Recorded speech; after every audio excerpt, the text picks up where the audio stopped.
Welcome. We are very happy to have Tim Ray, a long-time Aurovillian and pioneer of Auroville, who very agreed to enlighten us about his unexpected journey to Auroville and decision-making to settle down finally with lots of inputs on various skills. One such phenomenal thing is wildlife exploration is multifaceted knowledge on various life forms of nature in Auroville and of course in general. This beautiful and bountiful knowledge led him to author two beautiful books, The Coromandel Coast Wildlife and Wildlife of Wildlife, and, uh, and his vast knowledge on various species in Auroville. So without further delay, I would like to introduce Tim and Jaya, the person who is the core interest and aspiration for this session, and we happy to welcome both of them for this podcast. Welcome, Jaya. Thank you. And Tim. Now it's up to you, please. So, Tim, can you share with us the story? I have a whole book here called A Family Odyssey, Yeah, which is the whole story with maps and photos about how you took your family with wife and two kids, drove to Africa all the way from England yeah, down to the south, and then over to India by shipping. yeah. Your Land Rover, I guess it was, and how you ended up in Auroville and drove back, and then finally came back to Auroville. Can you share this with us? Tell us the stories. Do you want me to start in London? Yeah, start in London. That's where we started. I've always loved travel, and I did a trip to the Middle East on a scooter. Two people on a scooter. On a scooter. Yes, a Lambretta scooter. 7 years old, and we had 25 breakdowns, but we did it anyway. And then I got married, and marriage was very successful, a very, very lovely marriage, and we had the two children. But I began to feel rather restless after about six or 7 years. So I planned a trip to Morocco, and it didn't work out because my daughter was ill, so we put it off. And the following year, I had a feeling we had to do something big. So we bought the Land Rover, and we planned to go to South Africa, overland. And that was the beginning. It took months of preparation. You see the Land Rovers equipped with sand ladders and raising a roof, everything else. Okay, It show became here. a home on wheels. It's the Land Rover in the Sahara, I think. So literally, we lived in the Land Rover for a year. The trip through Africa was absolutely fantastic. The African people are really delightful, absolutely delightful. It's only the administration which is difficult at times. We started out in the northern Sahara, and it's a 2,700-mile crossing of the Sahara, and we managed to do that in 2 weeks. And then we got out in the Sahel area. That was all fairly easy going, but we then came up against the border of Zaire. And Zaire, by all reputation, was the most difficult. Anyway, we crossed. I mean, they had dugout canoes for the ferries. Incredible. So we had to go across to get the ferry started. And the northern part of Zaire had been subject to a civil war. It was very, very sort of ugly. They were not at all friendly. They even made some throat-cutting gestures and things like that, and threw stones and things like that.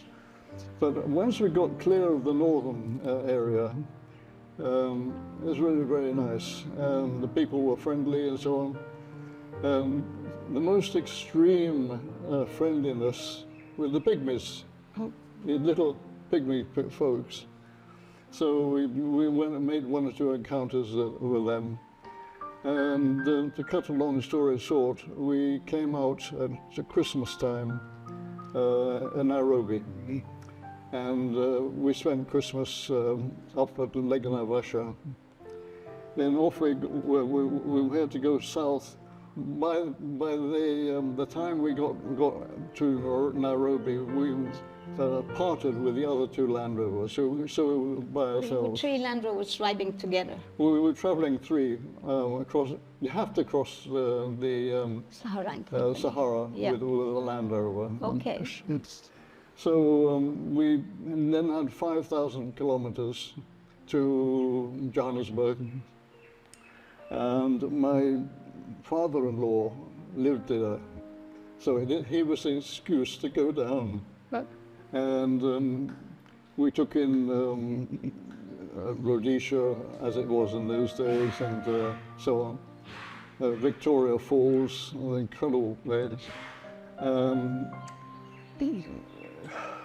But at which point were you encountering the wildlife? Because we're going to go on to the wildlife in Auroville.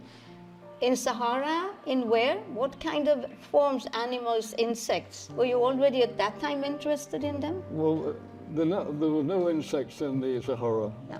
that we saw. Right.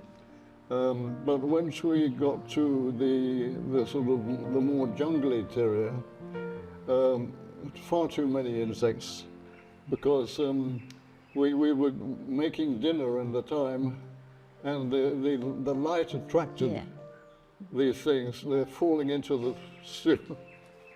So it was a bit of a mixture of so on. And the bigger animals? The bigger animals, the wildlife? We didn't really sort of have any trouble, didn't see them. Oh, you had some encounters, I read here. Well, I mean, the nearest we had to a scary situation was hippopotamus. And we were taking some photographs from the bank of the river, and they weren't doing anything. So I threw a few stones, and suddenly a hippopotamus came out of the wall, so enormous surge of power. I'm going for my son, 3.5 years old. And luckily, my wife picked him up and got him out of the time. That's the only direct competition. I mean, it was there in the jungle, and it was there all the time, I suppose. It was watching us, but we weren't interfering, so. I mean, Africa's sort of, I suppose if I include the game parks, we saw everything. I mean, elephants and kudu bulls and hyenas and everything at a distance. The only real thing which I think you had to be very, very careful of was the lions. And whereas we had got used to sort of looking at lions in the zoo, they were behind the cage. We were in the cage. We couldn't go out of the Land Rover, but we had these lions flopping around all the time. So that was sort of a lesson in respect and animals. But There was no incident as such. No.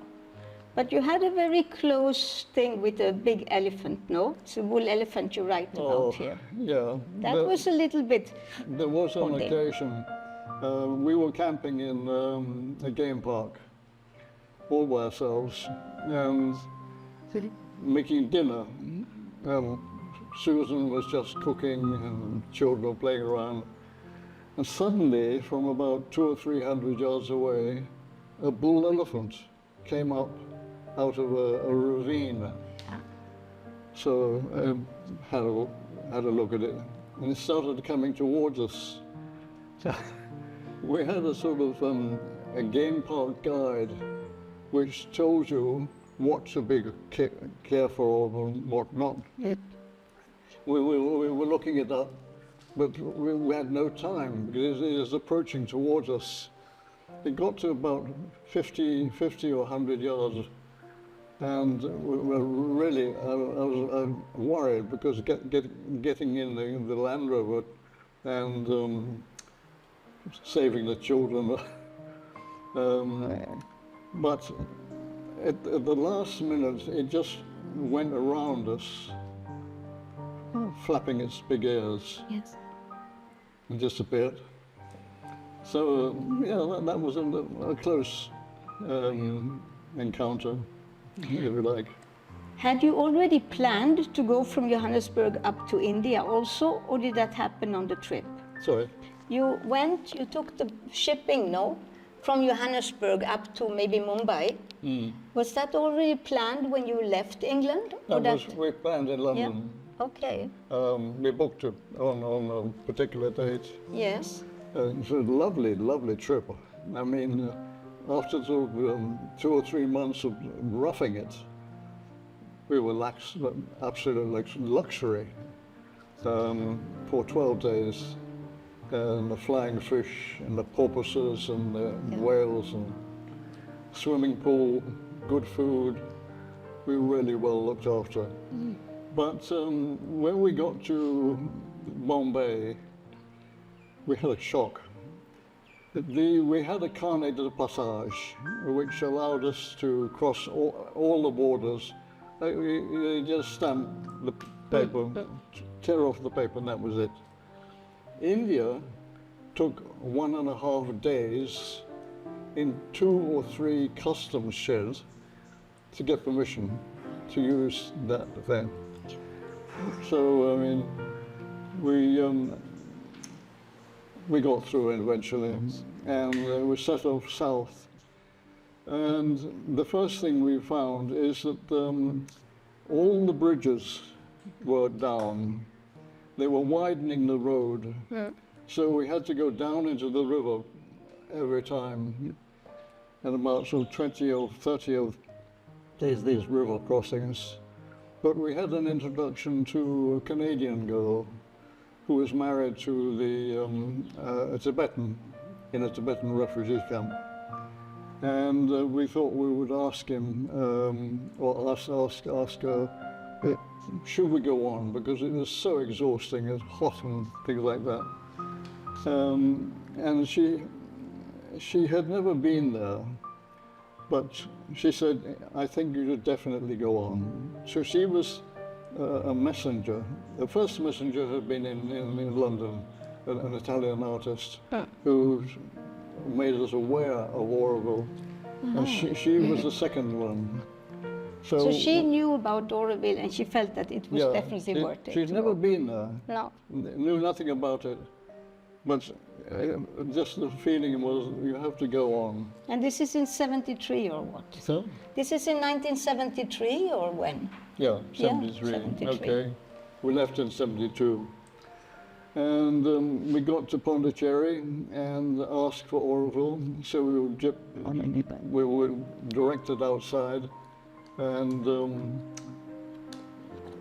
past Jipma, and then we took a road off the main road into the countryside. Mud trucks, dirt roads, villages and things like that. And we couldn't see Auroville. It was nowhere in sight. So having passed what was Orson's home, we saw on the horizon there was a lone tree and a building site. So we thought, let's go and ask for directions. And as I was approaching the building site, about 50, 70 meters from the site, there was a terrible noise in the engine, a screeching noise. So I had to immediately come to halt. There we were absolutely stuck. And at that point, we'd done 25,000 kilometers. So it was so very significant. And I went up towards the building site, and a man came out from the building site, a Velicar. Yeah.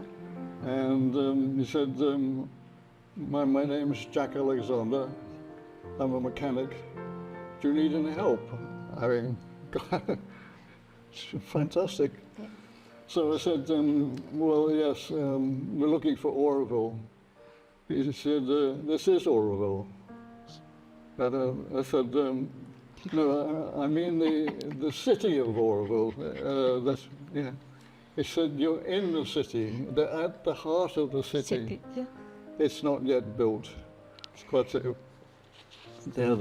Yeah, I have to, this picture is very small. This is here. So where do we have the Land Rover? The Land Rover is this very small thing here under the banyan tree, stuck. Came home and stopped. Let me hold it up. You can zoom in on that one.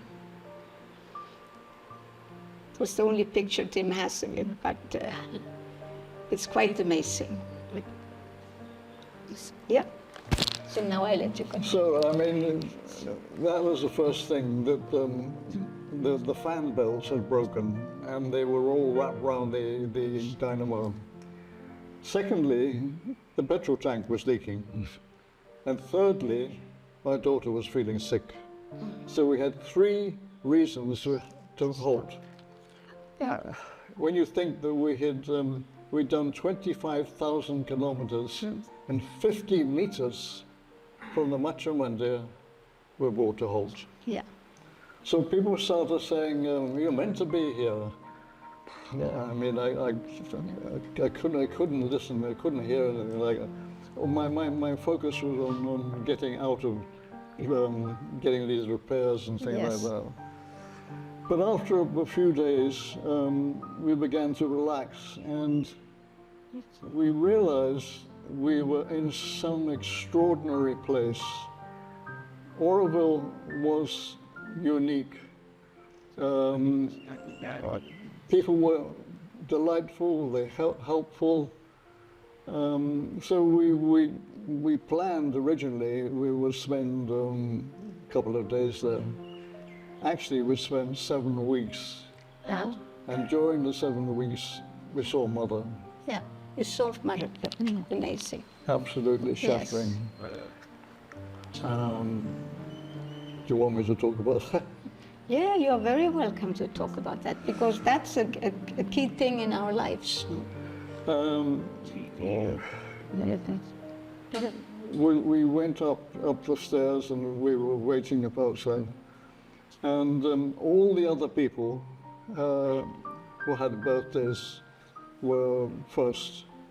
And then we were at the very end of the thing. The children became too shy and they decided that they wouldn't go. So my wife, Susan, went and had a darshan. And then it was my turn. And I knelt down, put my head down, and I felt a sort of hand on the top, and the blessing packet. So I got up without even looking at her, just to go towards the doorway, and something made me look back, and she was looking at me. So this was the contact I had with Mother, and we descended the stairs, and I was in pieces. So that was fantastic experience. I thank Jaya and Tim for this session, and which was very much emotional and touching. So, Auroville brings people with a divine touch. It's we see as a testimony from Tim. Though he comes unexpectedly and landed in Auroville, there is a power behind his travel. Thanks for this beautiful time of Tim and Jaya. Thank you so much.